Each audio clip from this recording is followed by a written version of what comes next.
Crimea is being carefully prepared for Ukraine's counter-offensive. The Russian-appointed head of Crimea, Sergei Aksyonov, boasted of the modern echeloned defense of the Russian army on the annexed peninsula and declared that the counter-offensive of Ukraine does not frighten the occupiers. About the Ukrainian offensive on Crimea, which everyone and their mother is talking and writing about so much nowadays.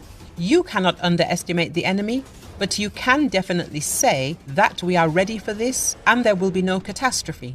I believe that the decision to build defense structures in Crimea and on the approaches to the peninsula was correct and justified.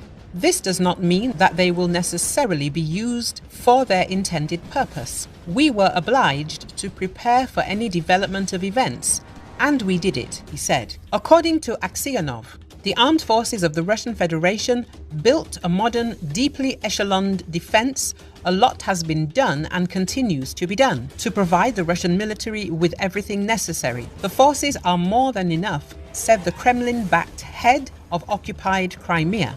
Before this, the Washington Post, with reference to Maxar satellite images, reported that Russia started to prepare the annexed Crimea for a Ukrainian counter-offensive, with the occupiers building a complete web of trenches and fortifications on the peninsula in just a few weeks.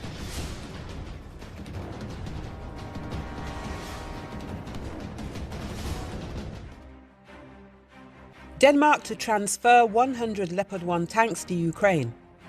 After reaching an agreement with Germany, Denmark has decided to transfer a total of 100 Leopard 1 main battle tanks to Ukraine. Acting Defence Minister of Denmark, Troels Lund Poulsen, said it. "We will start deliveries of Leopard tanks to Ukraine by summer," Poulsen said, according to the New Voice of Ukraine outlet. And by looking half a year ahead, I hope that it would be possible to transfer about 100 Leopard 1 tanks. This would be a significant help for the Ukrainian army in the fight for freedom. He added that Denmark is open for a discussion regarding the transfer of Leopard 2 tanks as well. There aren't many Leopard 2s in Denmark, but we can discuss other ways to get them, the minister said. He also noted that Ukraine could receive Caesar artillery systems in May. Currently, the Ukrainian military is studying how to operate them at Danish training grounds. On February the 14th, US Defense Secretary Lloyd Austin said that a number of countries are working on the transfer of Leopard tanks to Ukraine. The list includes Denmark and the Netherlands, as well as Germany, Poland, Canada, Portugal, Spain, and Norway. However, some governments later reconsidered their position, ultimately deciding against supplying tanks to Ukraine.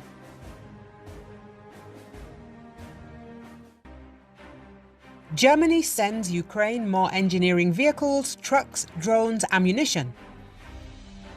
The German government's website has updated the page featuring the list of military aid items supplied to Ukraine. 5 new items emerged or were updated on the list.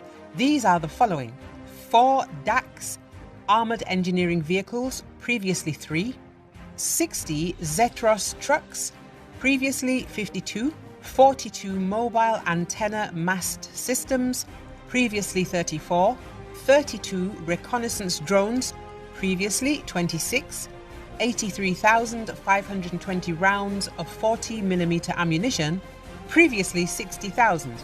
All 5 items are marked as deliveries from industry stocks financed by German funds for security capacity building.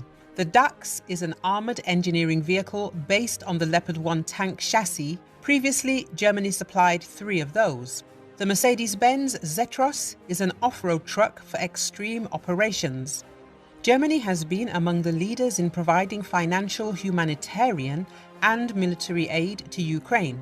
Germany is the largest supplier of military aid to Ukraine in continental Europe. In particular, Germany has transferred 18 Leopard 2A6 tanks to Ukraine.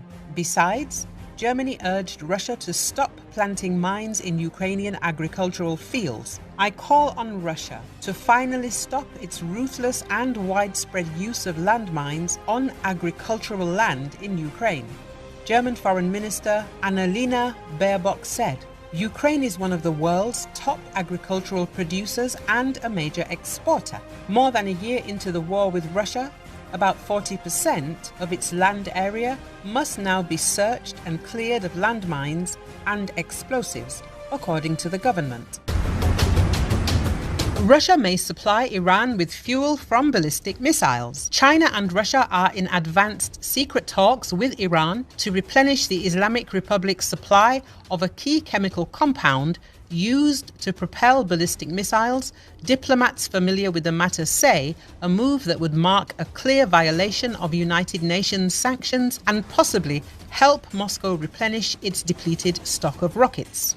According to Politico outlet, Tehran has held concurrent negotiations with officials and government-controlled entities from both countries, including the state-owned Russian chemical maker FKP Anozit, to acquire large amounts of ammonium perchlorate, the main ingredient in solid propellants used to power missiles, said the diplomats who requested anonymity in order to discuss confidential information. In Beijing, Iranian diplomat Sajjad Adzadeh, who serves as Tehran's technology counselor in China and the broader region, has led the talks to acquire ammonium perchlorate, according to the diplomats familiar with the matter. The diplomats said they didn't know which Chinese companies were involved. However, the exact quantity of ammonium perchlorate Iran is seeking to purchase isn't clear, but the diplomats familiar with its plans estimate it would be sufficient to build thousands of rockets, including the Zolfaga missile, which has a range of 700 kilometers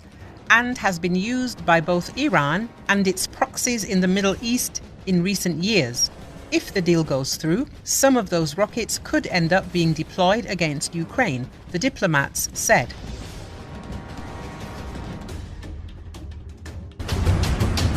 Russia builds 120-kilometer defense line in Zaporizhia, preparing for Ukrainian attack on Melitopol. British Defense Intelligence has reported that Russian forces have built 3 defense lines along a 120-kilometer stretch in Zaporizhia Oblast, but they will be of little use without sufficient troops and artillery support.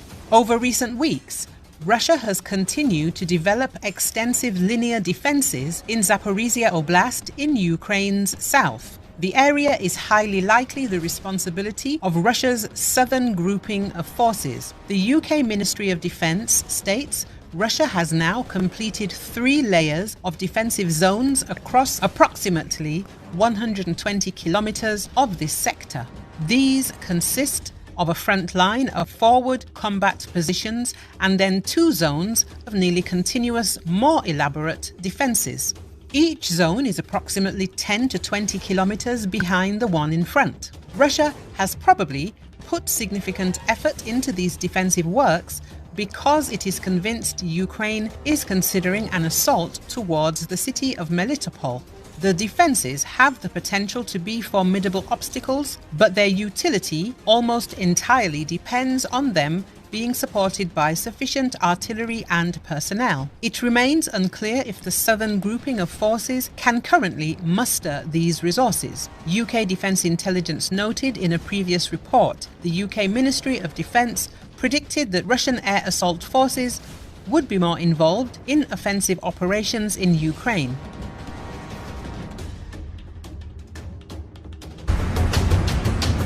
Kremlin. Russia has information on NATO fighters taking part in hostilities in Ukraine. Moscow knew, even without American leaked documents, about NATO countries' involvement in what was happening in Ukraine. Kremlin spokesman Dmitry Peskov told reporters, "Like everyone else, we don't know to what extent we can trust these documents," the Kremlin spokesman pointed out. However, long before these documents popped up, we had and still have information that many instructors from NATO countries, including the UK, as well as fighters, are taking part in combat operations, Peskov stressed. The US media earlier said, citing the US administration officials, that the Pentagon and the US Justice Department were investigating a leak of documents concerning the US and NATO's plans to train Ukrainian soldiers ahead of an offensive against Russia. Numerous documents on the schedules of arms supplies and the strength of forces were leaked to social networks, including Twitter and Telegram. These documents also contained information on the presence of NATO fighters in Ukraine, as well as on the work of foreign instructors.